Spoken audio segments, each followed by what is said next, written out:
안녕하세요. 김성태입니다. 오늘은 인기 있는 펜션의 조건이 되는 5가지를 소개해 보겠습니다. 인기 있는 펜션을 만들기 위한 조건은 수없이 많을 겁니다. 보통 기본적으로 청결, 좋은 위치, 좋은 전망, 예쁜 객실 디자인, 색감, 친절 등 너무나도 많아요. 그런데 오늘은 펜션을 구성하는 여러 요소 중에 너무나도 중요하지만 의외로 신경을 덜 쓰고 잘 모르는 부분에 대해서 이야기해 보려고 합니다. 오늘 소개할 내용은 매우 기본적으로 알아야 될 내용이기 때문에 잘 들어주시기 바랍니다. 그리고 이 조건 5가지에 대한 디테일한 정보는 이후에 제 유튜브 채널에 상세하게 다시 한번 설명해 보겠습니다. 가장 먼저 안락하고 편안한 침대입니다. 예전에는 펜션에 와서 바베큐를 하고 술을 마시고 즐기다가 밤늦게 잠을 자는 손님들이 참 많았었어요. 물론 지금도 그런 분위기의 펜션들도 참 많습니다. 그런데 최근에는 여행의 초점을 휴식에 맞추고 스테이 개념의 여행으로 즐기는 사람들이 점점 많아지면서 이 편안한 침대는 더욱 중요한 요소가 됐어요. 지금도 상담을 하러 현장에 가면 4명 기준의 객실임에도 2명이 누울 침대가 딱 하나 있고 나머지 인원은 바닥에서, 그것도 거실 바닥에서 이불을 깔고 누워서 잠을 자야 되는 그런 객실을 보게 됩니다. 가성비를 중요하게 생각하는 현명한 소비자는 비슷한 가격에 더 편하게 잠을 잘 수 있는 숙소를 한 번쯤은 더 검색을 해볼 거예요. 그렇기 때문에 이 기준 인원을 체크할 때에는 침실 수와 침대 수를 꼭 유념해야 됩니다. 이제 옛날에 통했었던 방식은 버려야만 됩니다. 두 번째는 조명입니다. 객실을 멋지게 연출할 수 있는 방법은 여러 가지가 있어요. 그런데 그 여러 가지 방법 중에서 조명이야말로 객실을 가장 합리적인 가격에 빠르고 효과적으로 변화시킬 수 있는 가장 큰 역할을 한다고 생각합니다. 마치 우리 집 안방처럼 천장에 큰 형광등을 달아놔서는 안 돼요. 물론 백색의 LED가 천장에 여러 개 달려 있어도 안 됩니다. 보통은 2700켈빈에서 3000켈빈 정도의 따뜻한 분위기로 객실 내의 주인공이 되는 부분을 비추는 조명과 일반 조명을 잘 나눠서 설치를 해야 됩니다. 비싼 조명 기구가 중요한 게 아니라 객실에 어울리는 빛의 색과 빛이 닿는 면의 재질, 그리고 빛이 모양이 더 중요한 겁니다. 이 조명에 대한 내용도 너무나도 광범위하기 때문에 제가 앞으로 차차 하나씩 소개를 해보도록 하겠습니다.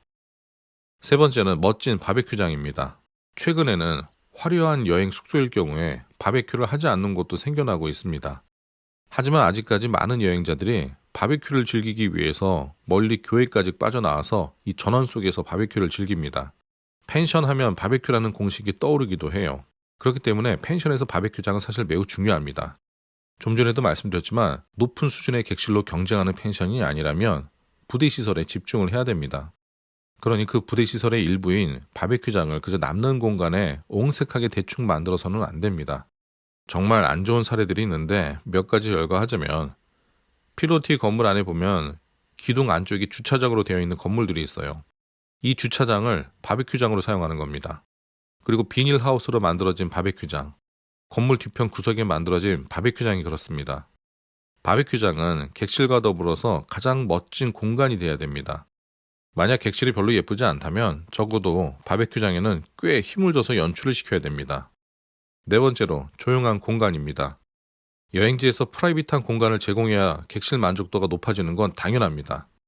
그런데 이 차원 문제를 해결하지 못한 펜션이 생각보다 굉장히 많습니다. 제가 운영하는 네이버 카페에 가끔 보면 주변 민가에서 소음 때문에 민원을 넣었다는 이야기도 있고, 펜션을 사용하는 손님이 옆방의 소음에 대해서 네이버 리뷰를 안 좋게 남긴 글 때문에 힘들다라는 글들도 종종 봅니다. 이 펜션을 운영하다 보면 자연스럽게 알게 되겠지만 이 소음 문제는 불만사항 1, 2위에 뽑힐 만큼 매우 민감한 부분이에요.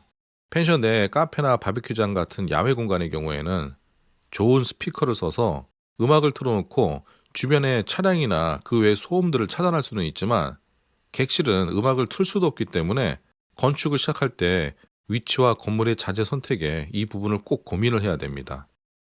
우리가 도시에 있을 때는 느끼지 못했었던 소음들이 고요한 시골에서는 굉장히 크게 들리는 경우가 정말 많아요. 펜션이 만들어진 방향이 남향도 좋고 동향도 좋지만 만약에 주변에 민가가 있다면 바베큐장 방향이나 객실의 큰 창의 방향을 민가 쪽으로 틀지 않는 것도 고려해야 됩니다. 예를 들자면 그렇다는 거예요. 5번째, 수납 공간입니다. 지금은 우리나라의 여행과 숙소 부분도 참 많이 발전을 했어요. 하지만 과거 우리나라의 숙소는 지금 생각하면 너무나도 많은 부분이 부족했습니다. 당시엔 손님들의 편의를 제공하는 것들이 객실 내에 거의 없었어요. 하지만 지금은 배낭을 메고 여행을 떠나는 사람들과 트렁크를 끌고 여행을 떠나는 사람들로 나뉘게 됐습니다.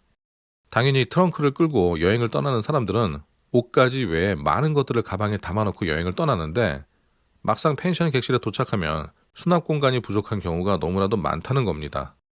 이제 객실만 봐서는 펜션과 고급 호텔 등의 숙소의 경계가 많이 사라졌습니다.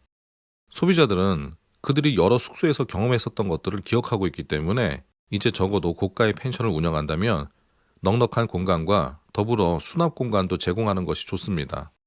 그럴 공간이 없다면 이 여행 가방을 바닥에 굴리도록 놔두기보다는 러기지 렉을 배치해서 고객들의 편의를 제공해야 됩니다.